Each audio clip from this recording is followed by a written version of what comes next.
ஒரு தலைவன், சங்க தலைவன், அவன் போருக்கு போயிடுறான். தலைவி வீட்டுல இருக்காங்க, அரண்மனையில இருக்காங்க. இப்ப இவன் போருக்கு போயிட்டான். தலைவியை பார்த்து ரொம்ப நாள் ஆச்சு. போர் ரொம்ப நாளா நடக்குது, மிகப்பெரிய போர். அந்த போர்ல ஜெயிச்சிட்டான் சார், போர்ல ஜெயிச்சிட்டான் சார். வென்ற செய்திய தன்னுடைய மனைவி கிட்ட போய் சொல்லணும்.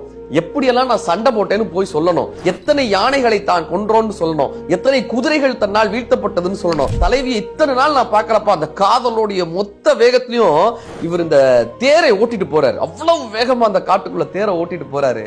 அந்த தேர்ல இருக்கக்கூடிய மணிகள்லாம் சவுண்ட் அவ்வளவு சத்தம் கொடுக்குது. இந்த மணிகள்லாம் சத்தம் கொடுத்துக்கிட்டே வருது. காட்டுல இந்த வண்டுகளினுடைய ஒலிகள் இருக்குல்ல, ரொம்ப சத்தமா கேட்க ஆரம்பிக்குது.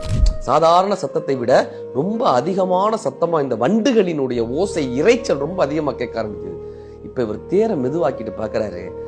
நம்ம தேரை ஊட்டிட்டு வந்தோம்ல, இந்த மணிகளினுடைய சத்தம் இருந்துச்சுல்ல, இந்த மணிகளினுடைய சத்தம்லாம் இந்த பூச்சிகள் எல்லாம் பயமுறுத்திட்டோமேன்னு சொல்லி என்ன தெரியுமாங்க அந்த மனுஷன் பண்ணாராம், ஒவ்வொரு மணிகளையும் எடுத்து கட்டியிருக்காரு.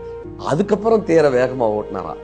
தான் வேகமாக செல்லக்கூடிய அந்த வேலை ஒரு பூச்சிகளை, ஒரு உயிரினத்தை காயப்படுத்தி விடக் கூடாதுன்ற ஒரு பேரன்பு இருக்குல்ல, அந்த பேரன்பின் மூலமாக மட்டும்தான் இந்த இயற்கையினுடைய பேரன்பை நம்ம பெற்றுவிட முடியும்.